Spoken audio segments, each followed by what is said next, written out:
So good morning, everyone. If we look tired, it's because we are. We've been up all night, all night. But my name is Pam Peebles, and I am one of your co-hosts for Crypto and Coffee.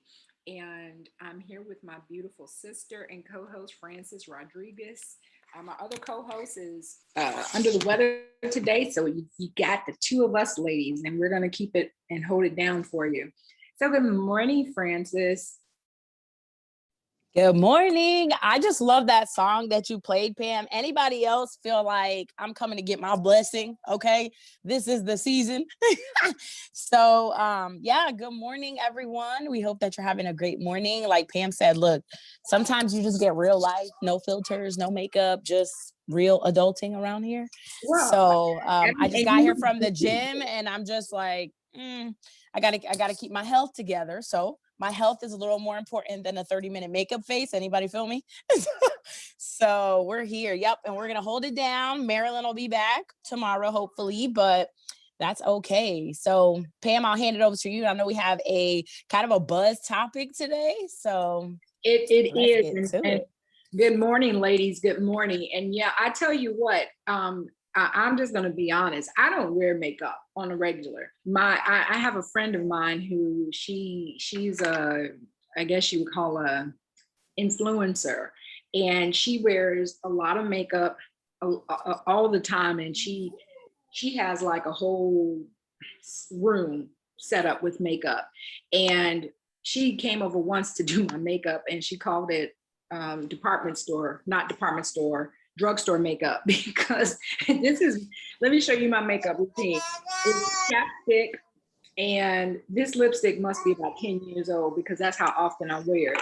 So I think I'm just gonna start coming on here looking how I look, because one, ain't nobody got time for makeups. We over here trying to get coins. And, and two, ain't nobody got time for makeup. We over here trying to get our money right. So y'all, as long as y'all okay with that, that way we can all come up in here looking fresh faced and talking about money. But yeah, today we're going to talk about meme coins and all the hype, and is it real money? Should you buy them? Should you walk away from them?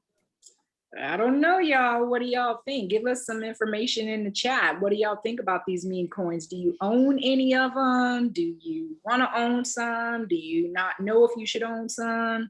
Talk to us, Francis. Yes. So What's this up with is all the dog interesting. coins? Dog Shanu and I know, right?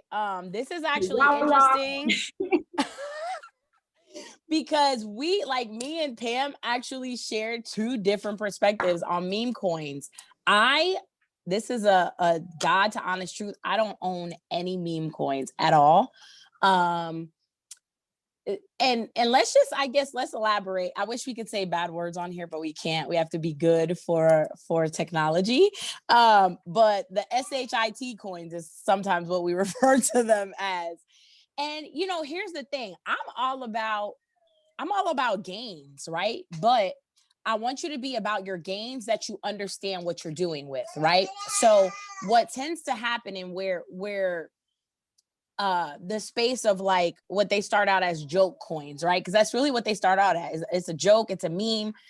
But the only thing, like, if we don't really ever give financial advice, but if we could advise you as just good women in this space, is you always want to get some insight as to why you're doing something, right? So the problem that comes in when we talk about like meme coins and stuff that starts out as a joke but then becomes like number 4 in market cap type of thing, is that shouldn't be the only place you're investing.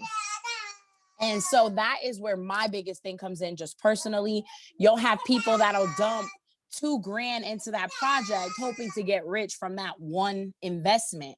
And that to me is a no, because like anything else, I don't put all of my wealth in Bitcoin alone. You know what I mean? So it's about the diversification. So whether you have some or you don't, I just want you to make informed decisions. Because when I look at something like a joke coin, it's more like you're in it for gains. You better pull out when it's time to pull out. But see, the problem is when you don't know as an investor, you don't really know when those good times are. And so I don't own any, but the funny thing is I know a lot of people who have made like some good gains off of meme coins, but they also knew when it was time to be like, hey, I'm gonna walk away with some of this profit. And they also knew this is not where I keep all of my wealth as far as crypto goes. So maybe you're like, what is like a meme coin or some of these coins that just start? It's really that they start off really as a joke to breed. I almost think about it like trying to breed a culture of some kind, right?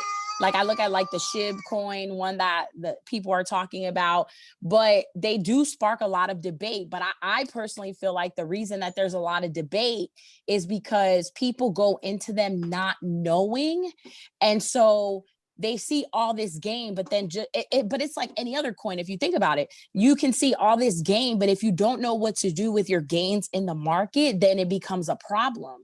Because then you're like, oh my God, I put all my money into this joke coin and now I lost it all. Well, it's because you should have known with the right mentorship that, hey, it's time to just take your gains and now put that somewhere else that it's going to grow. Because I mean, like I said, I don't have a problem whether you are investing in meme coins or you're not. The one thing I do care about is that you at least know, hey, don't put all your money there. That's like putting your rent money in the market. No, you can't do that. But what happens sometimes, and this is the other problem, I'll give it to Pam so she can share like her insight because she's made crazy gains on meme coins, but she's also properly diversified.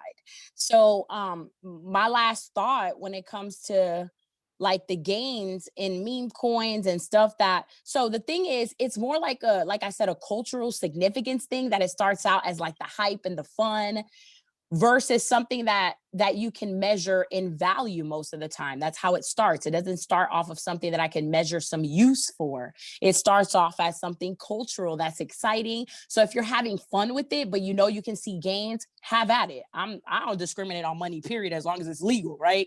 But that's the thing. And for me, I think too, because I've been in this space now for a couple months, like I love the geeky side of crypto.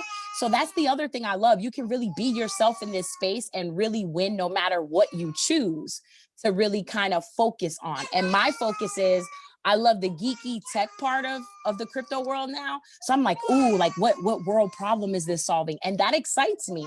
But for someone else, the culture and the excitement and the hype, like that's technically my personality. So it's kind of weird that I don't kind of resonate with meme coins, but it's not like if I couldn't go into the market right now and be like, oh, this is actually, let me just play with $300, right? Like, what's the worst that's going to happen? I'm gonna lose $300.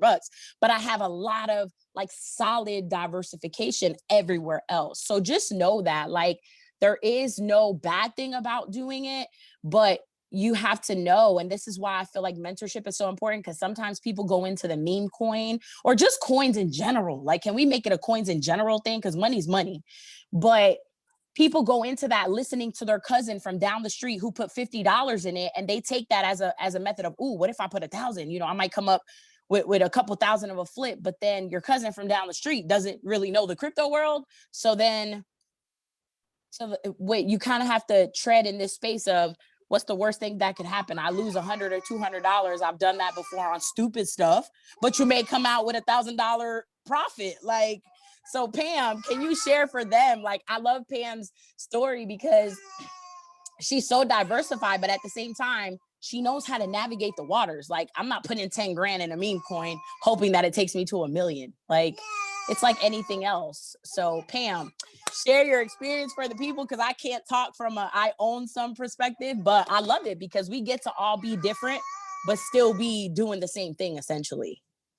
Yeah, I mean, quite honestly, I agree with you on everything that you said. The meme coins for me are excitement. It's I call it it's like going to buy a lottery ticket for me. I don't buy it often, but when that sucker get up to 300 million, I'm willing to throw $10 in.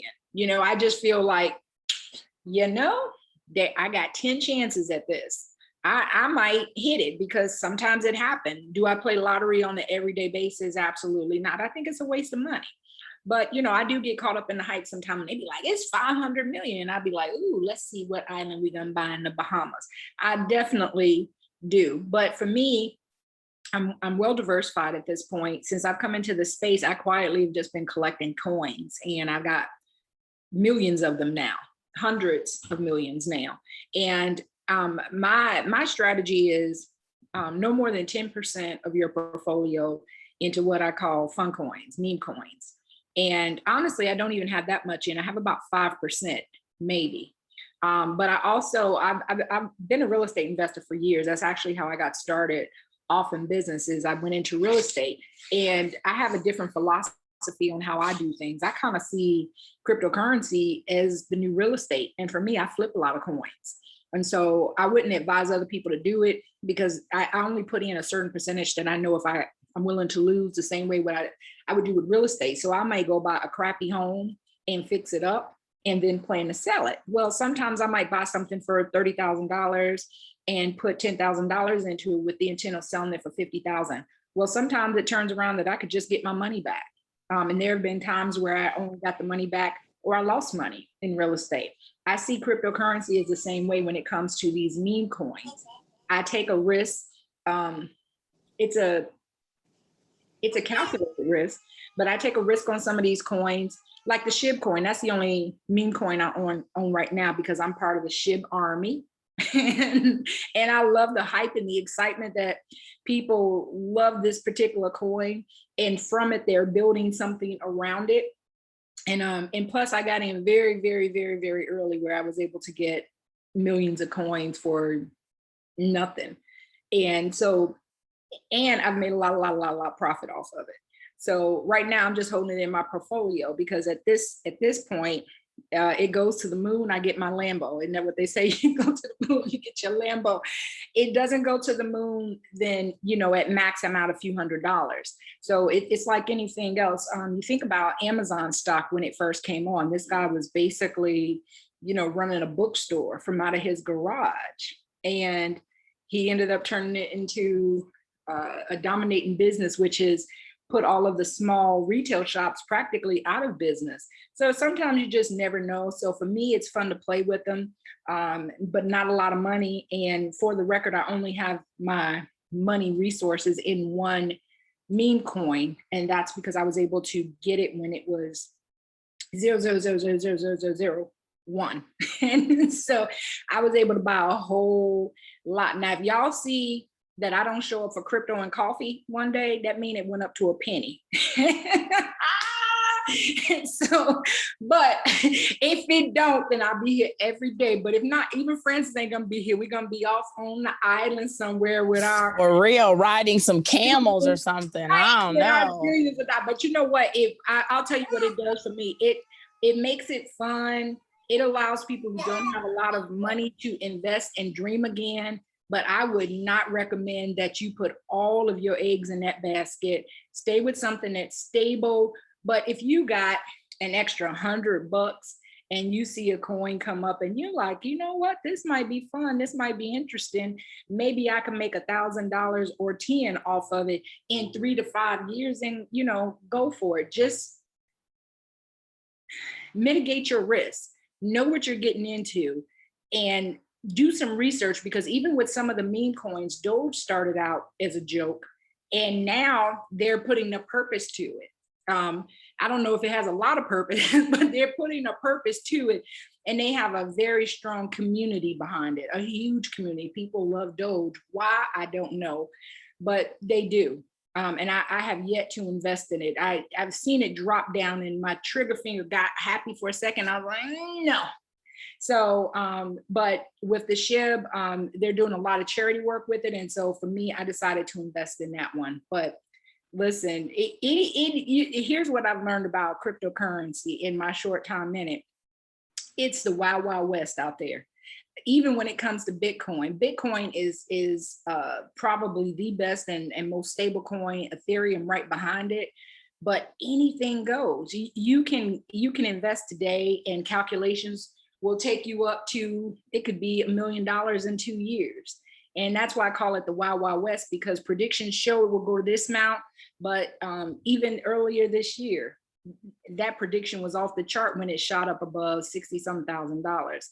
So you just never know what can happen, which is why I think for me, the meme coins in a very small percentage of your portfolio um, is not horrible as long as you know what you're getting yourself into.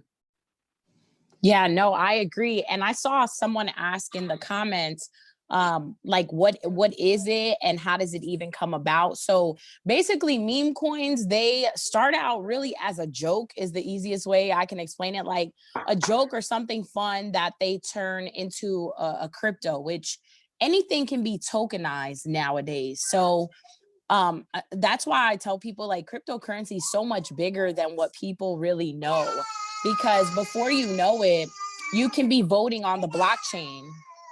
There, it's a ledger that is keeping track of every single thing, super transparent, cannot be altered. So when we talk about like crypto in general, we're talking about like real world innovation, because how cool would it be for someone to be able to vote via the blockchain?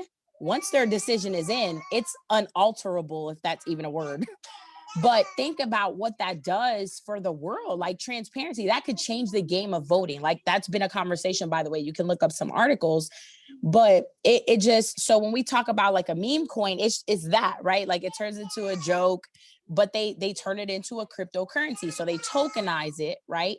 And then it becomes more about, like Pam said, like with the shib coin, they're doing a lot of like charity work. But the biggest thing is with meme coins, what makes them really different from something like Bitcoin is market cap, which if you don't know what that is, that just means how much money is moving through this cryptocurrency, is the simplest way to explain it. So let's keep it simple. And it's also about the supply, how many, right? So when we look at something like Bitcoin, it doesn't have an infinite supply. There's a finite, like a set amount of Bitcoin that will be in circulation. And after that, no more. It's just going to keep circulating, but that's it. Versus a lot of times, meme coins will have a crazy amount of supply. So when you start to really like dive into crypto and look at other projects that you're investing into, you'll understand the supply and demand thing. When something is more scarce, right? What happens to the value? Well, it goes up because there's less available. Versus after a while, when you have a cryptocurrency, which is like Pam said, why it's fun for her, and she does treat it like she does other investments that she flips. It's the fact that there's such an immense supply of them. The value can't really exceed a certain amount because there's too many.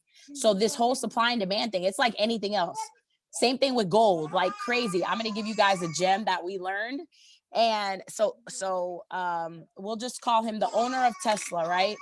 I don't know how you feel about him personally, and that's okay. But as a business person, you got to respect what he does. Like this man is sending people to the moon, basically, right? To space, to the moon, wherever.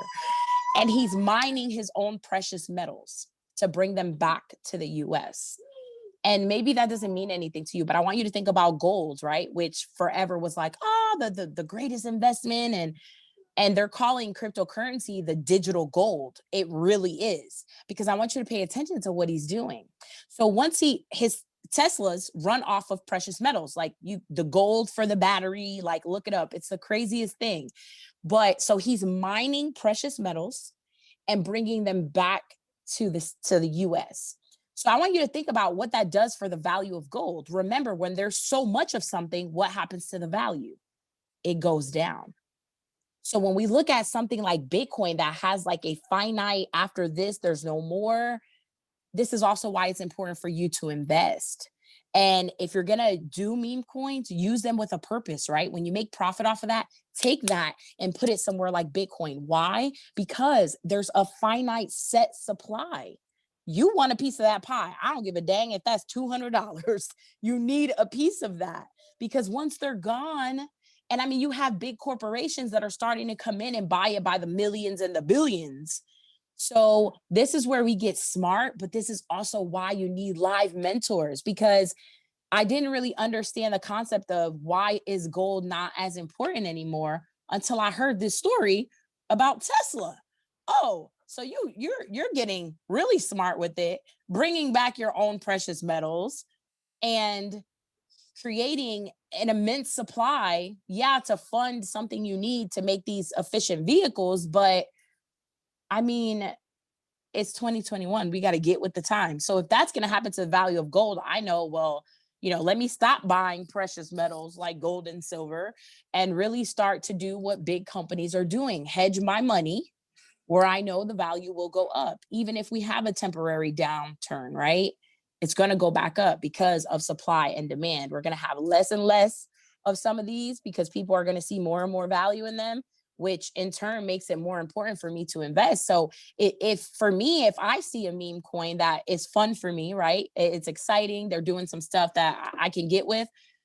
I would use that, as Pam said, as a smart investor and business person to say, whatever gains I make from this, I'm throwing that into some more Ethereum because I know that 85% of all other cryptos run off of that same network, right? Or I know there's only 21 million Bitcoin that are ever going to be in supply.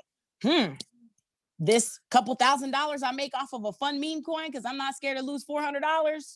I'm gonna take that bad boy and I'm putting it into some Bitcoin when it's on sale, which is AKA right now. So just being mindful. But I think that comes with the importance of having like live mentorship with people that do this for real and can give you so many different perspectives, right? We have a multiple 8-figure mentor who supports the meme coin movement from a place of smart investing, what I just explained.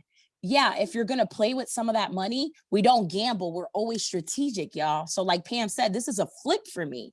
It's not like I'm gambling with my last $400. Please, good God, or Allah, whoever you believe in, like, please just give me a great return so I can live off this money. No, you do it strategically like we do anything else in the market because we never gamble. We always go in with strategy. And so he supports it from the perspective of, be smart about this and then take that, but put it somewhere and hedge it somewhere better, right? Or take it and put it in the next thing that's going to keep growing those solid ones that are not going anywhere. So I think live mentorship is key. Like, we underestimate the power of having someone in our corner that's done it, that does it on a daily, that can say, hey, if you're going to do it that way, here's the best way. Or actually, since you're doing it, you got to change up a couple things. Like and Pam, if you want to talk to people about the live mentorship piece in the space of crypto, like, it's unmatched to me. Like, you need somebody that knows this space. You really do. Yeah, absolutely. And even with the strategy that I use, because so many people come and they'll say, oh, well, I bought Doge. What do you think about Doge? I said, well, I think all of the meme coins honestly are a gamble. They really are. So don't get me wrong. Are they fun to play with? Well, for me, yes. But I have a small percentage of my investment in it. And I learned that from the mentorship, to basically that I could treat this the same way I had been treating real estate.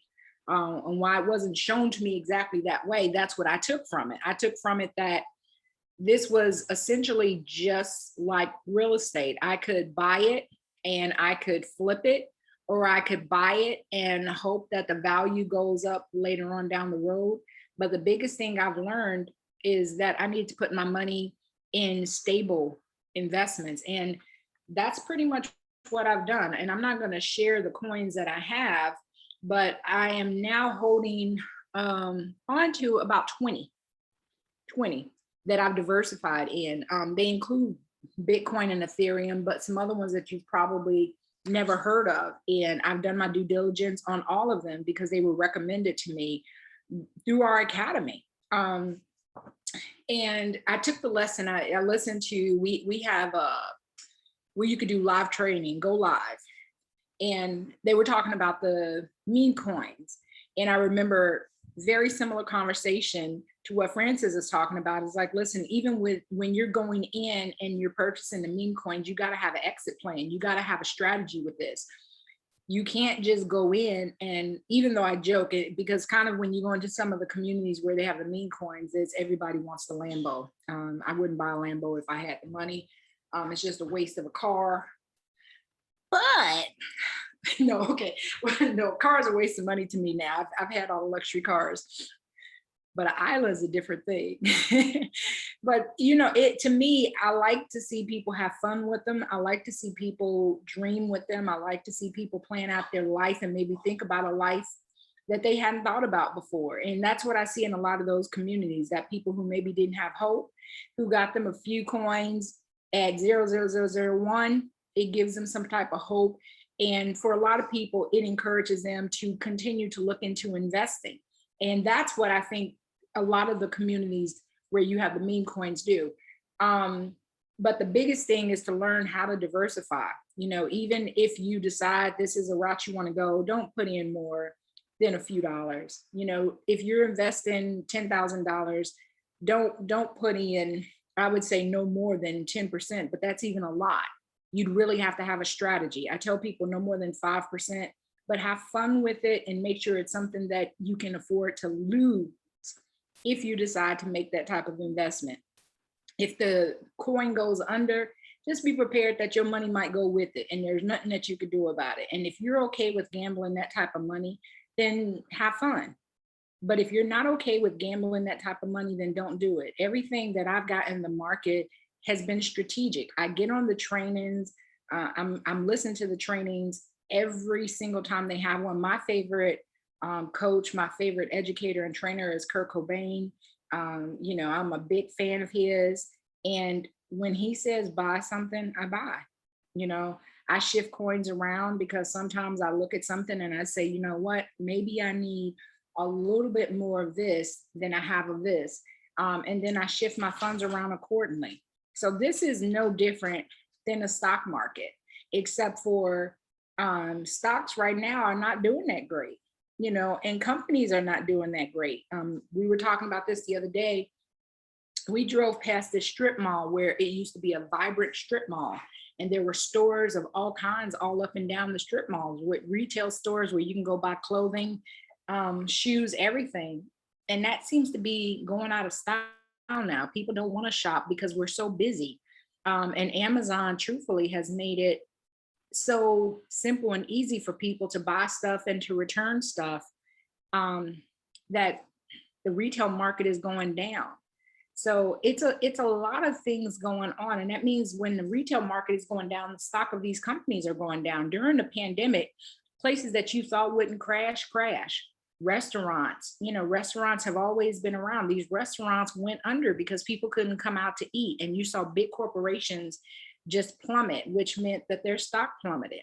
Cryptocurrency is a totally different animal. There's no CEO, there's no employees, there's no, you know, team involved that are getting paid from it. It's just different. And so the value is different because it's not going to be dictated by the marketplace in the sense that it's going to collapse if people don't show up and come into the store and buy something, like a lot of these Fortune 500 companies.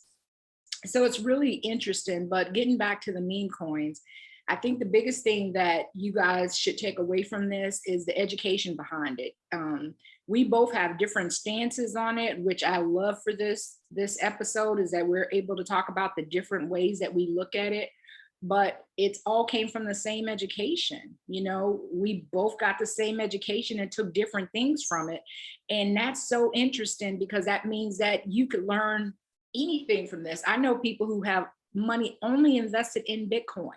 They're just like, I don't want to be in anything else except for Bitcoin. I know people who only invest in Ethereum. So you get different strategies from this, but you have to do and go where your heart leads you and what seems like the space you're supposed to be in. Because truth of the matter is, I was telling Francis this earlier today, is that I feel like all of the years I've been in business, and that's over 25 years, I felt it prepared me for this moment right here, to be an investor, to be a teacher, to be a coach and instructor in this realm. It's really amazing. And I've done a lot. I've written a book. I've, done coaching and training for years. I've traveled all over the world doing speaking engagements and live events.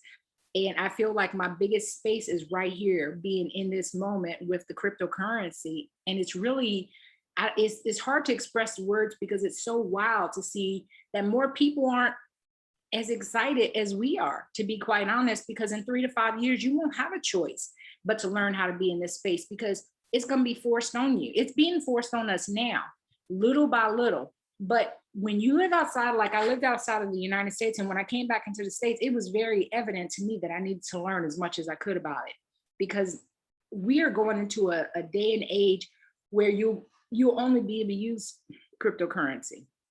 You'll only be able to buy things using cryptocurrency. You'll only be able to have big transactions through cryptocurrency. The banks, I'm not going to say they're going to become obsolete, but you're not going to see them all over the place like you used to, because there's no need for them to, because you can handle everything digitally now.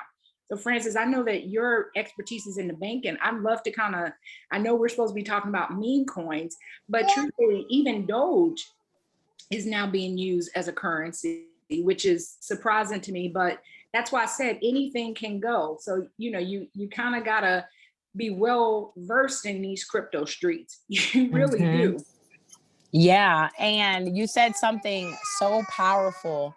Like Pam, though, I used to question, like, I know where my career choice decision came from. I'm a Puerto Rican Dominican from the Bronx, New York, and I felt like I didn't know about money. And so as an adult, starting college and really trying to cling to mentorship, not even realizing that that was what I was really looking for. But my mom couldn't teach me anything she didn't know about money.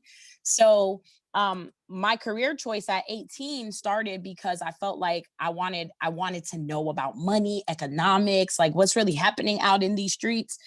And truth be told, I didn't really understand my purpose for that much time in the banking world, but then I come to a space like crypto now, and I feel like sometimes I can explain it to someone from the perspective of, this is what happens at the banks, but this is why crypto is so different. And so, like Pam, I just kind of feel like we're here right now for such a big purpose, and it's to get people to just understand this space. And so when I look at something Pam said about you're going to be forced to do it anyway, I want to just like share really quick about something that she said. You're not going to see banks all over. So check this out. Have you guys paid attention, especially JP Morgan, like your Chase branches?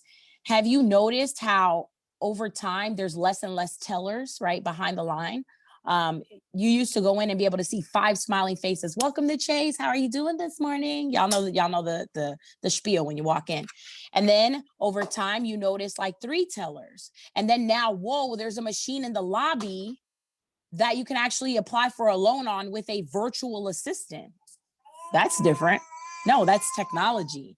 And so, if you're listening to this conversation, I just want you to know, like, technology does not care about our opinion. My layoff came from them replacing me with AI, which is artificial intelligence. And so we just have to be mindful of how can we participate in the tech world without being like a coder, right? How do we participate in the tech world? Because it's not going anywhere. Crypto is how. And so when Pam talked about like, you're going to be forced to use this anyway, El Salvador, right? A Central American country that their president is putting something in place. Like it just needs to get approved by who needs to approve this? Whoever their Congress is. But he's going to make Bitcoin legal tender, meaning a dominant way to pay for things. You guys, that's a game changer, because actually the US, we're one of very few countries that is a very banked country. A lot of other countries are unbanked. And with that, though, they have a little less opportunity in some ways, because they don't have enough to be able to invest or eat extra. Even like for us fluffy folks that complain, some countries are really suffering. And so when you look at a country like El Salvador that says, hey, we're going to accept this as legal tender, meaning the way we use a US dollar is how they're about to use Bitcoin for everything. Okay. But that's so important, because for El Salvador alone, they'd have like 10 million potential new users for Bitcoin. I want you in the US to think about what that means for you if you're invested in Bitcoin. Remember, this goes off of supply and demand. 10 million new Bitcoin users from El Salvador alone. Do you know what that does to your value as an investor? but also think about it from an economic standpoint. We don't realize that what happens in other Latin American countries affects our economy. And we typically have no choice but to get on board with whatever they're doing if it gets approved, right? So the craziest thing is, I tell people just pay attention to what's happening in the world and what the banks are doing. As crazy as it sounds, the banks are the greediest for-profit entities out here. They have to be. It's how they've run the country. They run the country off of debt. And so when we think about like getting on board to learn something, you guys, I want you to know that you have an 8-week head start on billion-dollar corporations when it comes to the crypto world. In case you didn't know that, like if a company, let's say Tesla, who just bought like 10 million more in Bitcoin, even while it's going down, it's about to crash and burn, not a thing. But they just bought 10 million more. I'm sure Elon Musk could have used 10 million for something else, let's be honest, but they just bought 10 million more. So understand that they need 8 weeks of approval from the SEC for them to own that Bitcoin. You as an individual that gets a head start and says, hey, I need to learn this, right? That was my stance. I need to learn this because whether I want to learn it or not, I see what the banks are doing. I used to be there.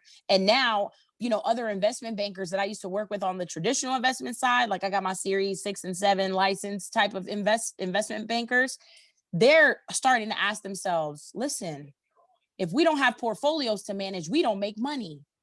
Hello, crypto. I love you. Like, that's the truth. So when and this is, I want to talk to my people who actually are in this academy to have some posture. Don't let someone tell you that crypto doesn't work if they're an investment banker. Because let me give you perspective from an old banker. They only make money if they manage someone else's money. You make money when you manage your own money. Okay. So miss me. Have some posture, y'all. I love y'all, but for real, because the truth is, you have the one up on billion-dollar corporations. You can say today, I'm going to partner with someone who knows this so they can teach me, show me where to buy this stuff, show me why. I'm going to go buy $100 today, right now after this call, and I don't have to wait 8 weeks like Elon Musk had to wait. What does that do for you as an investor? You guys, crypto gives people the power. It gives us the power. And I know that sounds crazy, but my parents are from islands, okay? So when we talk about like coming for all the wealth, it's important to me because for the first time, I don't have to walk into a room and no shade, but I don't have to compete with Caucasian males who think that because they got their licenses before me, that they're smarter, that they're any better of an investor. No, I get the opportunity to say, I'm going to learn this for real. I'm going to be a student so that my portfolio looks like their portfolio. But more than anything, I have ownership. And that's what I hope you take, if nothing else, from this whole conversation, from memes down to the banks, is for once in this massive wealth shift and transfer, that you can have ownership of your wealth. And it starts with the fact that you don't have to wait 8 weeks, baby, from the SEC. Like, we don't. And so I can probably talk all day, but when I saw that it was $199 for me to partner with the best crypto minds in the world, like mines, not mining Bitcoin, but with the best crypto minds in the world that could show me not only what to do in the market. Yeah, they're not my financial advisor, but last time I checked, my financial advisor at the bank is only willing to give me what the banks are paying, which is less than 2% annually. So yeah, they may not be my financial advisors in the academy, but they sure as heck have a portfolio that I need in my life. So I'm going to take the unsolicited, unspoken advice, right? Like that, it just is what it is. So when I saw, listen, $199, are you kidding me? Those shoes I bought for Latin night for my birthday last year that are collecting dust because of hello COVID. You guys, like I never made any money off of that. My decision to do crypto radically changed everything for me. I'll probably be unemployable the rest of my life. I'm just being honest. Thank you, crypto. But then my daughter, to show her and to be, whenever it's my time to expire in this world, for her to know a skill and a space like crypto, to understand she'll always be a solid investor because her generation is already tokenized. Y'all know the Roblox games and all the digital stuff they buying to keep playing these video games. That's essentially the crypto space without it being labeled the crypto space. If you're a gamer, you know what's up. So Pam, you know, I could go on all day, but when we talk about access, like when they said 199, my head about spent off because I was like, what? I was hoping you didn't say 10,000. Yeah, I'm gonna agree with you because I tell you what, I've been blessed to be around some of the best coaches in the business field, and I'm talking coaches who charge, you know, anywhere from 5,000 to 25,000 to $100,000 for access to build a business that's way more complex, has way more moving pieces than this one. And quite honestly, I've been a coach and trainer for years, and I've traveled all over the world training and coaching people on how to start businesses online. So when I say that everything that I've done has brought me here to this space, I'm going to be honest with you. I'm so used to having funnels and setting up all these different branding campaigns and everything to be able to make the same amount of money I've been making through this academy. So when you see me say things like, I just don't get why people ain't flocking to cryptocurrency, it's like somebody is trying to hand you money. You know, I think it was an armored car back in Atlanta, maybe a year ago, and the back doors flew open and all of this money came out, and people were willing to get hit on the highway so that they can pick up a few dollars. Y'all, crypto is that armored car, y'all. It's pouring money out, but some of y'all are like, well, I don't want free money. I don't want financial security. I don't want to have investments that work for me when I'm asleep. I don't want to wake up and see an extra $500 to $1,000 in my account in the morning. I prefer going to my job. I prefer being enslaved. I prefer somebody telling me when I can get up and go pee or when I can eat. That works better for my soul. And even though I know that that's not really being said, that's how that comes off. When you're saying I'm not willing to make a $200 investment to protect myself and to free myself, I just don't get it. Let me tell you, we have access to over 200 different educators. Y'all, when I tell you that you can get up pretty much any time of the day and tune in to trading that teaches you financial security, it is insane. It is insane. Just a bit of information I know, and trust me, I am in no way on their level, but just a little bit of information I know. Someone actually came to me and asked if we could coach them, Francis and I, if we could coach them. And I was like, heck no. I said, because what I would charge you for what I know, and mind you, I don't know a whole lot, but you're going to have to get up off at least $5-6 grand a month if you want my time.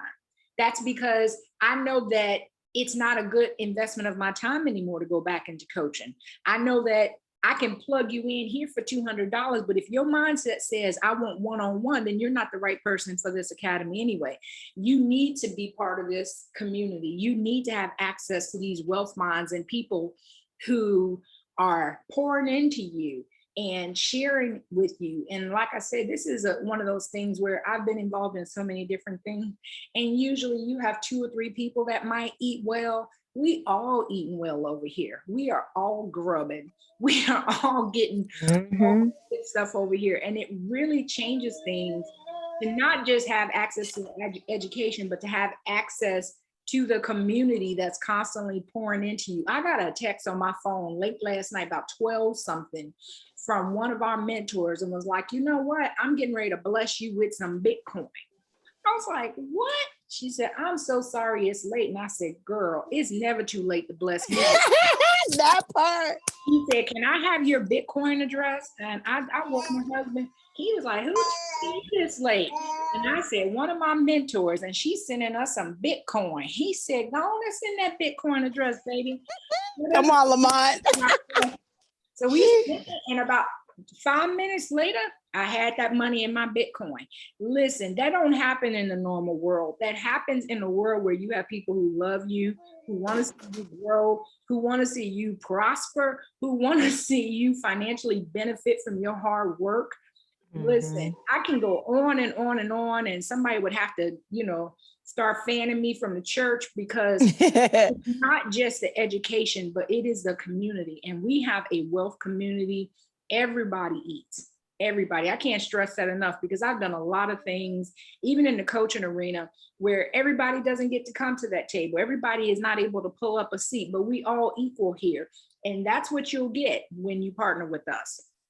So with all of that said, because we can keep on and on and on and on and on, because I ain't got nothing to do, because my money is working for me. So I'm you hanging with the business that pays you. I feel you.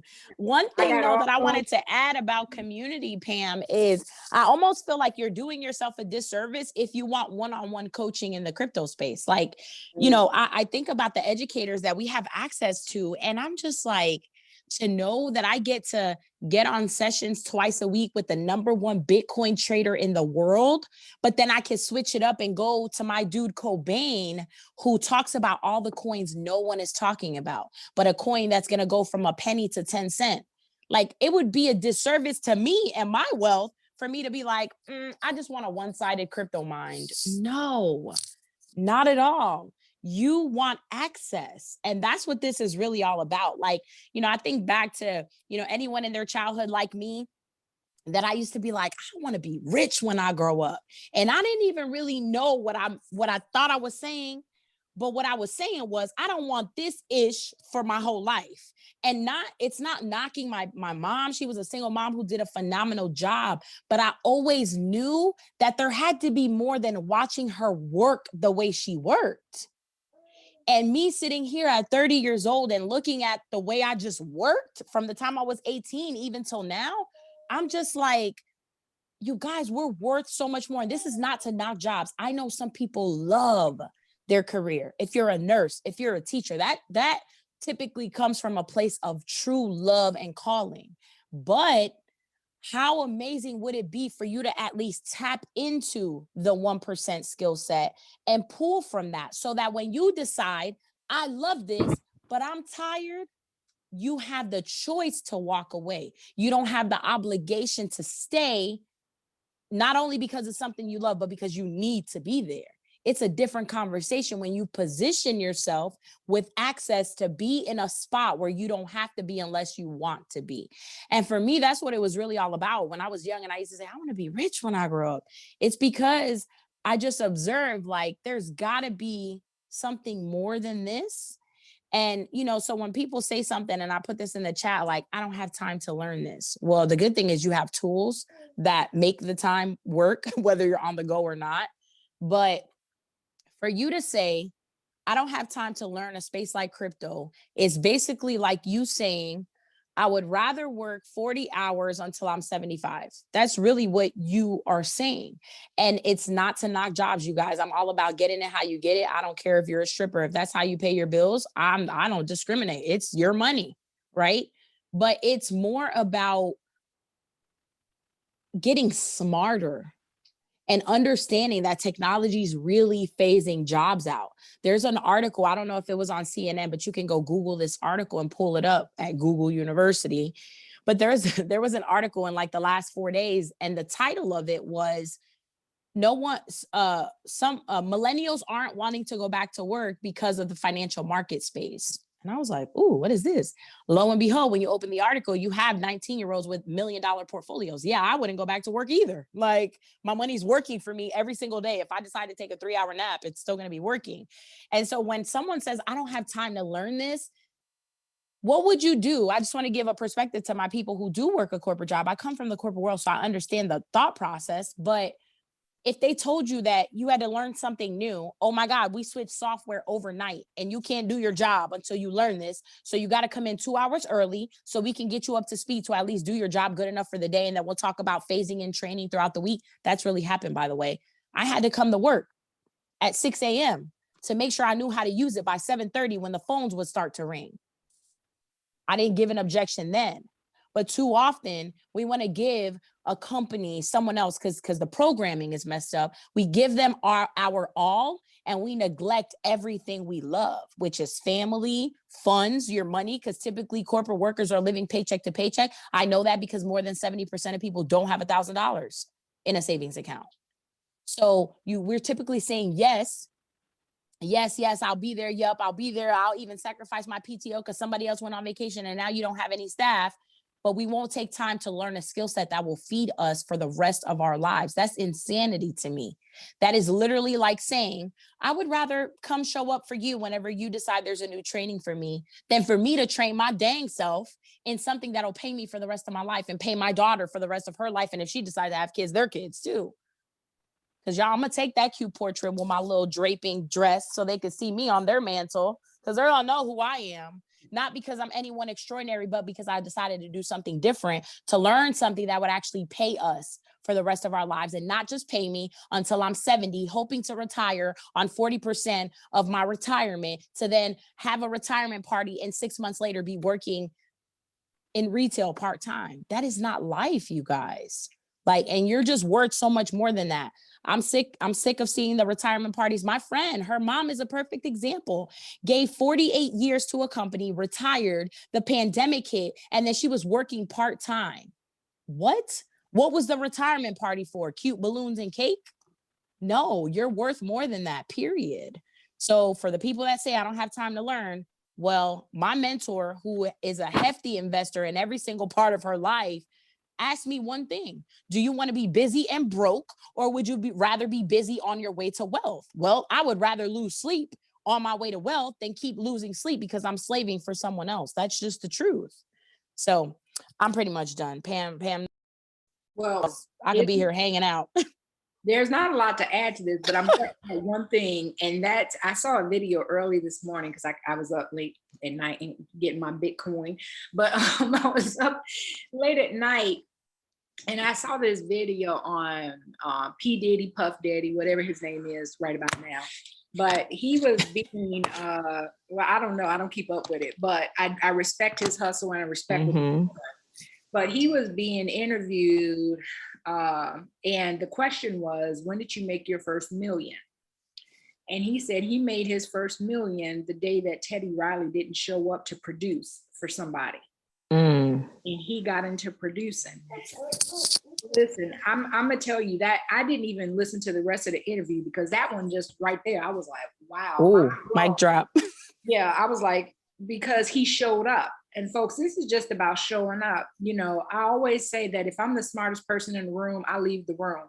You know, I want to be around people who are smarter than me, who have a bigger vocabulary than me, who have more money than me, who have a wealth portfolio bigger than mine. I want to be around people who are moving and shaking and doing ish. You know, I don't want to be stagnant around people talking about the same old things, complaining about problems or any of those things. So I show up. I show up in the midst of everything that's going on. My husband's fighting for his life right now, and I still show up. I show up despite everything that's going on, and I participate in the training as much as I can and as often as I can. And this is just about showing up. And what's going to happen at some point in time is you're going to know as much as us or more because you just show up. And that's what matters, y'all. It's just about showing up. It's not about being perfect. Shoot, I put water on my hair and popped up for y'all today. You know, it's not about being perfect. It's about just showing up and taking a chance, because sometimes when you're in the right place at the right time, things will happen for you. I feel so strongly about this academy and what it provides to us for just showing up that I almost feel sorry for people who won't take the chance on themselves, who won't make the investment for themselves because they're too afraid, or they like, you know, let me say this and then I'm be done with this because I've been dying to say this. Some people are attached to their struggle story. You know, going into a space where you're no longer struggling, it takes away your identity. And that's really hard for some people. And I know that sounds crazy because they're like, well, who want to struggle? It's a whole bunch of people who are out there struggling and they enjoy their whole story. They enjoy the talking about, we'll talk about this another day, about a young lady I met last night with her entire struggle story. blew my mind. It was 10 o'clock at night when I was walking my dog, but we'll share this tomorrow. But people enjoy their stories so much that even when opportunity is provided to them to change, they won't. Mm-hmm. You are this person listening to this right now. If you're live, if you're on this video, if somebody referred you to, let go of your struggle. It doesn't have to be this hard. It does not have to be this difficult. You putting in 60 hours a week, that's not brilliant. That doesn't make your hustle hard. That makes your hustle silly. Not when there's another way. But we get so preconditioned. You know, people pat us on the back. When we work in 78 hours a week, people pat us on the back and be like, oh, you go for yours. Listen, I don't work none of them hours. I don't want a struggle story. I get up every morning and I enjoy my life. I don't have a schedule.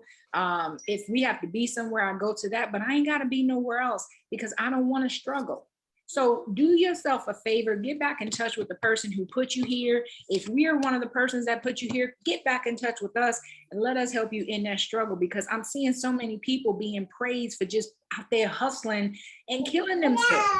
Yes. And then when the time comes to retire, there's nothing to retire to because you 70 years old and you got arthritis in the hip or in the knees because you done stood up at some job for 30 years, or in your hips because you done sat at somebody's desk for 30 years. And when you go on about your life, they're gonna just replace you. You might not even make it. I know people who have lived 3 years past their retirement. You spent your whole life working for somebody else because you was unwilling to either give up your struggle story or invest in yourself.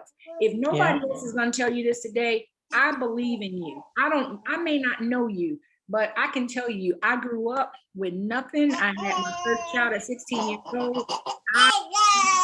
And I know that anybody can do what I've done. I'm not extraordinary. I just show up.